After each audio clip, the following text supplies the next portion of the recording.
Our first session today is on legal trends, and it's my pleasure to introduce Mike Burnside. Mike graduated in 1970 with a bachelor's in arts in geology, and in 1975 with a Master of Science in Economic Geology from the University of Montana.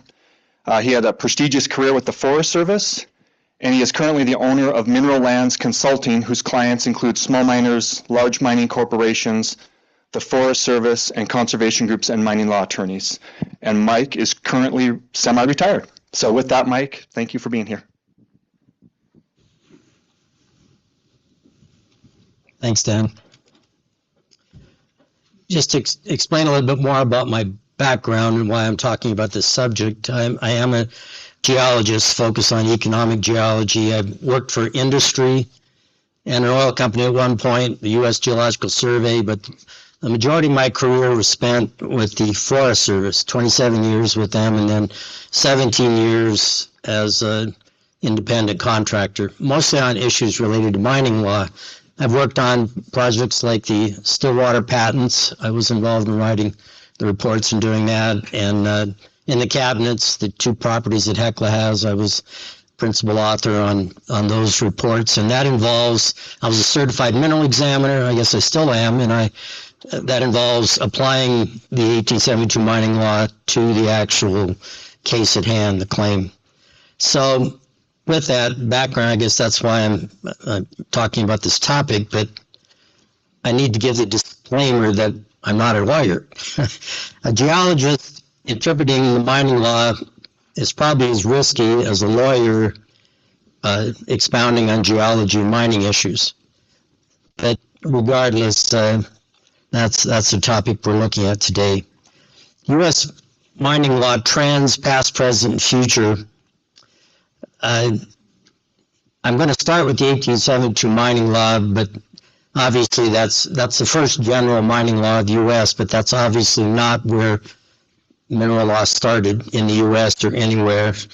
For example, there's the famous work De Re Metallica by Agricola, he was actually a German, name is George Bauer, who wrote it in Latin. And that tome, which is the same title as Montana Tech, picked that up, I guess, as their logo, included a lot on geology, mining, and mineral rights. It was written in 1556, and it influenced European laws, including the Spanish, who had lots of mineral development, Rio Tinto being one of it, and they brought it to the New World, and it percolated up from Mexico to California and influenced the gold rush and the 49ers regarding how they operated. They were actually operating under their own set of rules and mining districts before the U.S. federal government stepped in and passed a couple laws actually prior to the 1872 mining law, but the 1872 mining law was the first comprehensive attempt to put some order into the acquisition of mining rights in the western lands. It's important to note that it's an act to promote mining, and it had these provisions that I've summarized here. It made mineral deposits and public lands open to exploration and use. It gave miners rights to go out on the lands, prospect, explore, discover, and claim valuable minerals. The two principles here, self-initiation and security of tenure. If you found something, you got to keep it by staking a claim, and the overall purpose was to encourage economic growth. But you can see here the basic tenets of capitalism and free enterprise. It created 4 types and sizes of locations: lode, placer, tunnel site, and mill site. And also it had a special provision on the apex principle, or extralateral rights. I'm going to be focusing mostly on lode and mill sites, but there are these other 4. And it gave individual states, the authority over how claims are to be staked, claim corners and the like. And this map, it's a recent one, but I just wanted to give you a general idea how extensive the public lands were. They were more extensive then in 1872 in 1872, because this is current map, obviously excludes all the lands that were conveyed out through homesteading and other sort of conveyances, but it's about a third of the nation, 19 states. The 1872 mining law, besides specifying the dimensions of a claim, 1,500 feet by 600 feet along the course of the vein, had one important element that comes up throughout the history of the mining law, and I'll come back to it several times, and that is it specified that you weren't supposed to stake a claim until you made a discovery of a vein or lode. You go out and make a discovery, then you stake the claim, and that is not the sequence that evolved, but the law never defined what discovery meant. It just said that you go out and make a discovery of a valuable deposit, didn't find valuable deposit either. And this just shows the dimensions of that claim. The center line of the claim was supposed to be oriented parallel to the strike of the vein or lode. Extralateral rights, this cutaway drawing shows how that works. The idea was if you staked the upper end of a vein or lode, even if it was a blind vein or lode that didn't crop out at the surface, when you hit it, you could follow it down dip, even though it went out the sideline of your claim and under someone else's. And this led to a lot of interesting situations here at Butte where that very thing happened. People claimed an apex on their claim and used it as a way to infringe on the neighbors, but that's encapsulated in the law, and it's still important.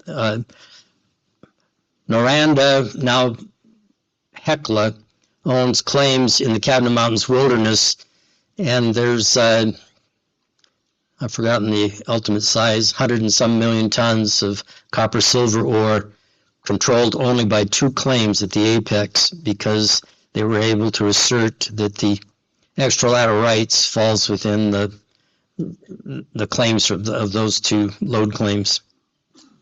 It also had another provision that I'm going to talk about, was to stake mill sites. It was specified that it was non-mineral land, not contiguous to the vein or lode, that could be used by the miner for mining or milling purposes, but it was to be no bigger than 5 acres, and there was no limit put on how many that could be staked.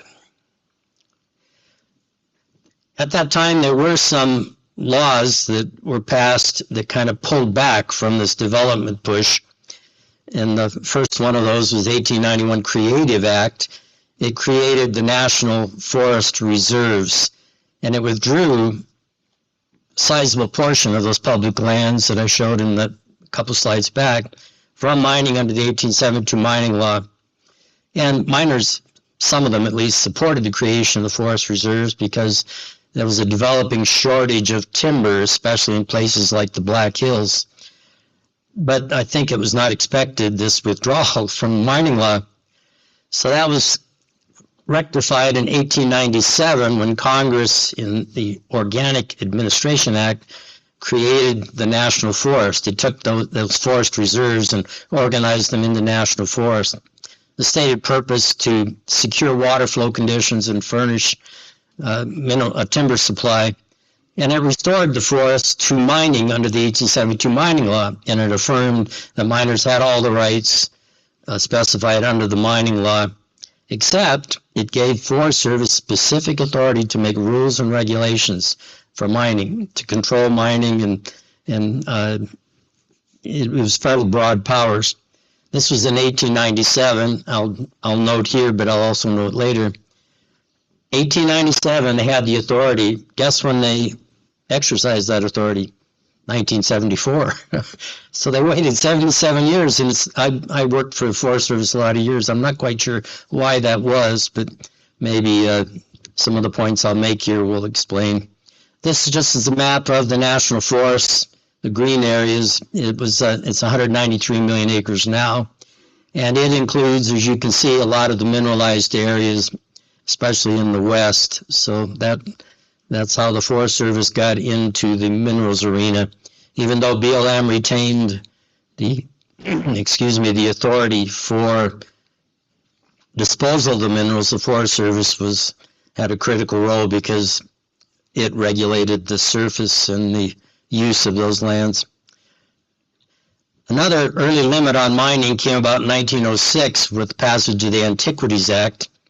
It broadly authorized the president to withdraw areas ostensibly for cultural and natural areas, but since then, up to present time, it's been used much more broadly, and just as a way for a president to withdraw specific areas that their constituencies are interested in.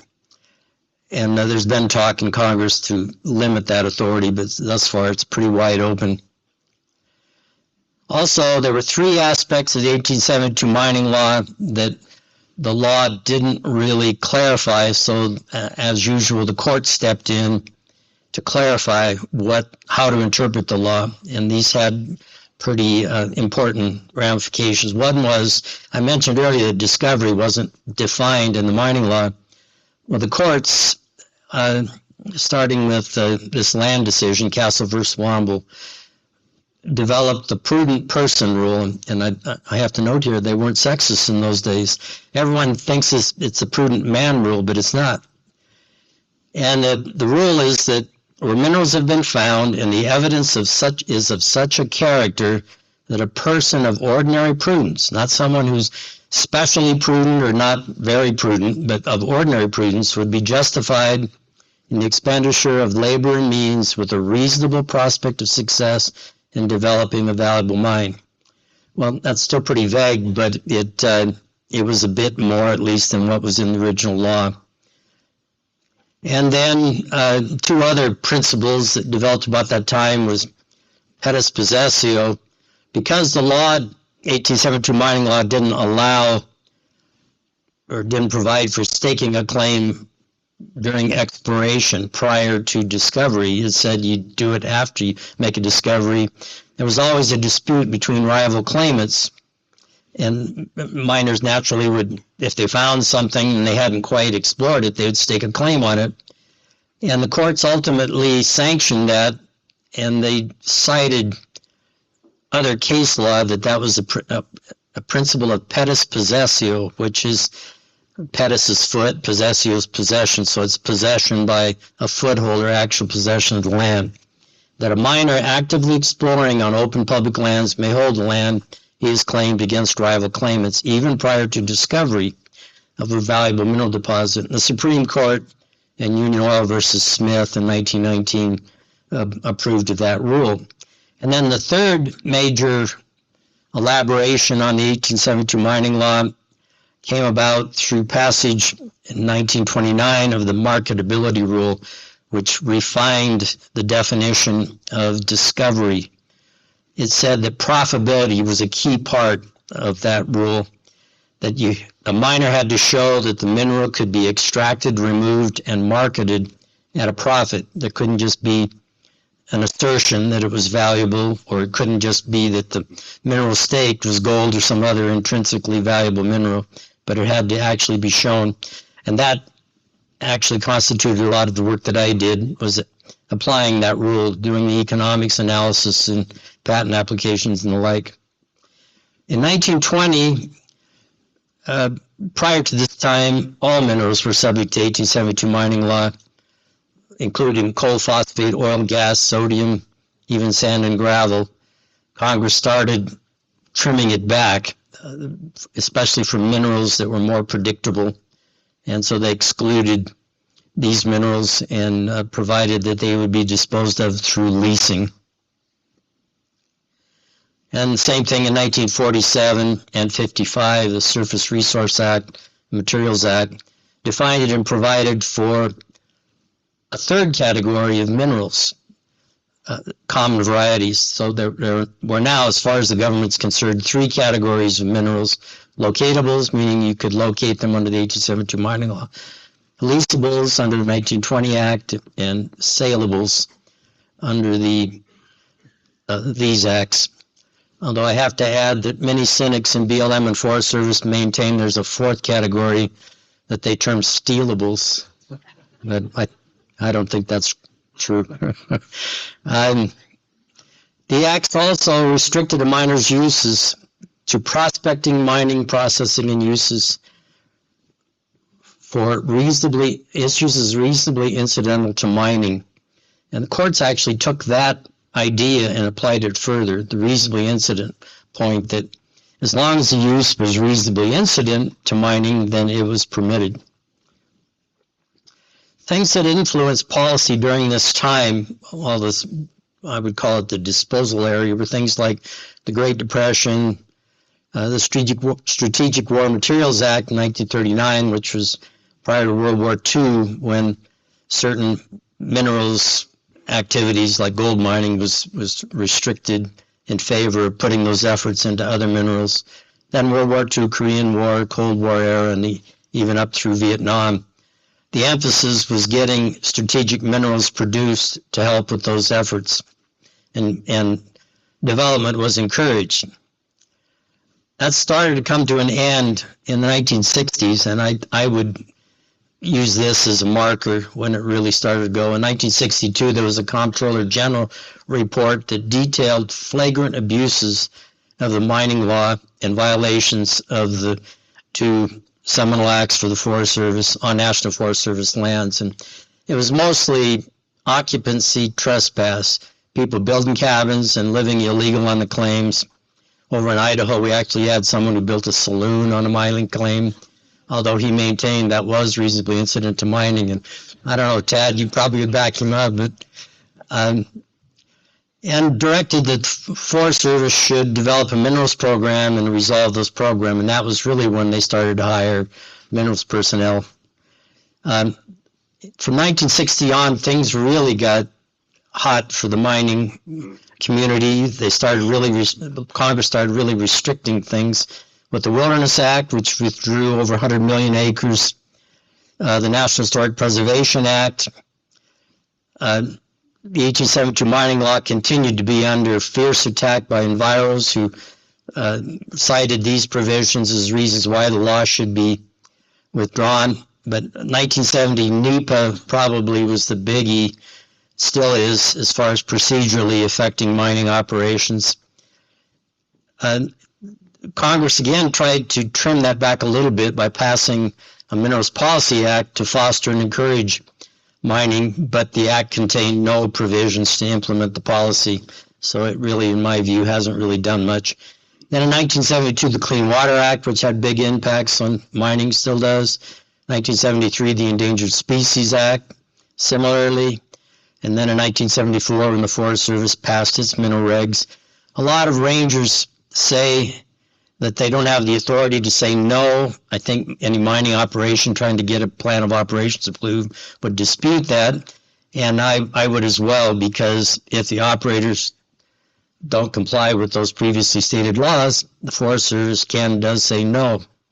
Then these laws were also passed that again really hammered mining.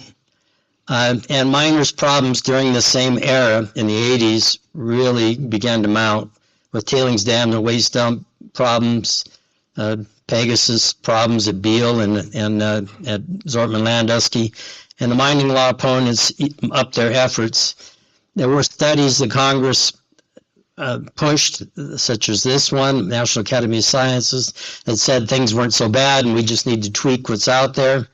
But opposition for change really continued to accelerate, and John Leshy, who's a name you may have heard, wrote a very influential book in 1987, The Mining Law Study in Perpetual Motion. One of the things that he articulated in his book was that the Department of Interior should purposefully interpret the mining law to make it unworkable. Why would he say such a thing? Well, he thought that would lead to forced change in the law. And he got his big chance in 1997 because President Clinton appointed him solicitor of the Department of Interior. And he issued a series of opinions. One was mill site opinion, that you could only have one mill site per valid load claim. And then in 2001, he issued one saying miners can't use unpatented load mining claims for waste disposal. Those effects drastically affected, especially major mines' ability to place waste on the ground. If you could only have 5 acres for each load claim, if you had to prove your claims were valid to use them, then it was a severe restriction. President Reagan came in and things really start to oscillate back and forth. Reagan administration revoked those opinions, and It was amended under Trump to change it to even broader, so that reasonably incidental use of the claims was permissible. But again, that all went back again under the present administration. Congress tried to change the law. Almost every year there were bills introduced to end location and provide for a leasing system, and to also institute a royalty system. All of these, there's one right now in 2023 pushed by Arizona and New Mexico senators, Bernie Sanders, Elizabeth Warren, and I think there's 7 Democrats sponsoring it, no Republicans. But then, to make a bad situation worse, in 2019, the Rosemont case came, and it created a crisis for major mines. It basically adopted the Leshy opinion, the court did, and said you can't use Rosemont, you cannot use 2,500 acres of National Forest System lands for waste rock disposal. In covering load claims with waste, that implies there's no discovery. Otherwise, why would you put waste rock there? I guess the court had never heard of underground mining. Then in 2022, Rosemont was appealed to the Ninth Circuit, and the Ninth Circuit upheld the district court's finding, and again upheld the Leshy opinion, and it discounted other solicitors' opinions. So I guess that means the old Butte mine dumps northwest of the Berkeley pit, if they're on unpatented load claims, they're not legal. Same thing with Golden Sunlight. Are they on unpatented claims? Rosemont creates uncertainty and complications for mining companies with large mines and lots of weights. So BLM have to decide how to interpret Rosemont and move forward. There are many questions that the Forest Service and BLM have to answer.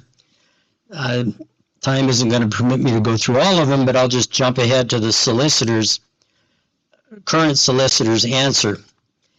He said he revoked, by the way, all the previous Republican opinions and revived the Leshy opinion, but he said BLM is not to approve plans for waste on claims with no proof of discovery, but BLM is not required to do a validity exam, only to seek some discovery evidence.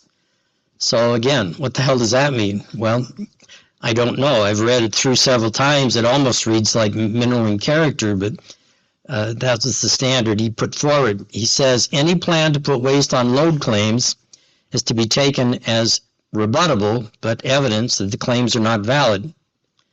So to recap, you got to prove claims are valid to put waste on them, but if you put waste on them, that's rebuttable evidence that those claims are not valid. Got that?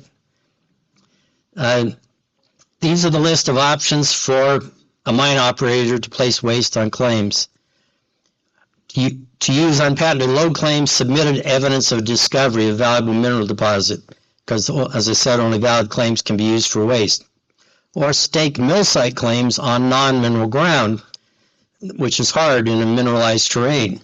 Or change the plan and put the waste elsewhere, is what the solicitor said. I don't know where that might be. I think it's somewhere out by Whitehall. Or apply for a permit under FLIPMA, which is discretionary and requires the fees, or do a land exchange.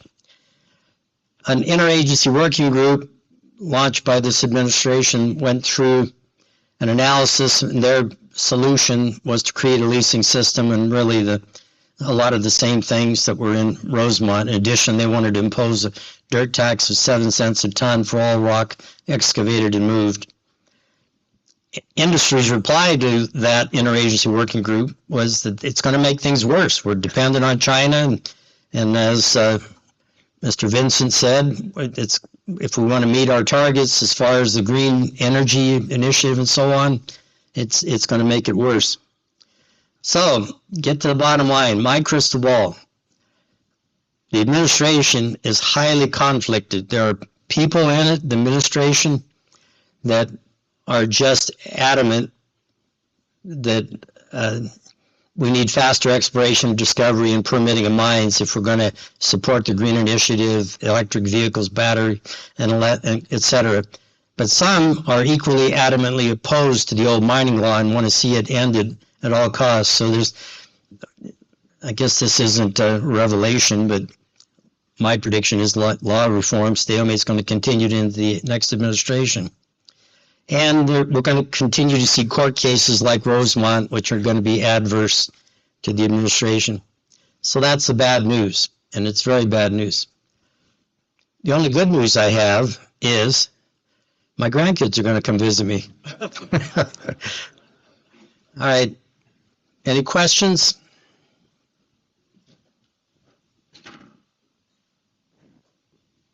Right here.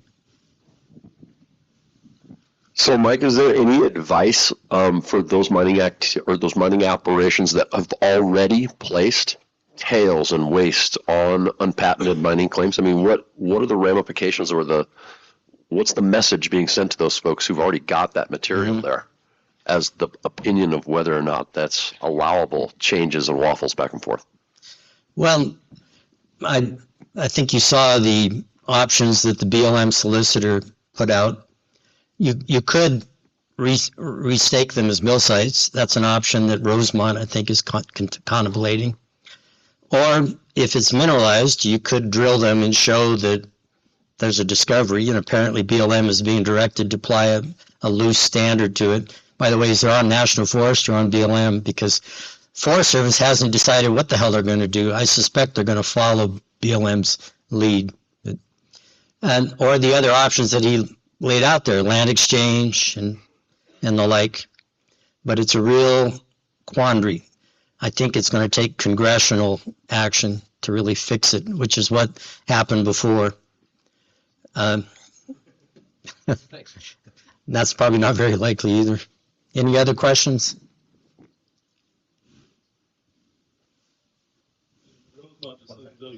Online, could you? There you go. The Rosemont decision doesn't affect pre-existing mine plans. So if you got if your plan's done out there, you're good. Now, if you extend your waste rock dump, and I would strongly suggest that industry doesn't call them waste rock dumps, they're rock dumps, because we all know that some of those dumps are now being mined. Is that the advice you're getting, that doesn't apply to existing? Because I don't see that in the law or in the decision. Yeah, that's what we're going with. Oh, well, good luck. I think it's going to depend on litigants and, how they frame the issues, but There's always going to be a Roger Flynn. yeah. And if you have federal judges like Judge Malloy, you're probably not going to fare well, but good luck with that. Any other questions? All right.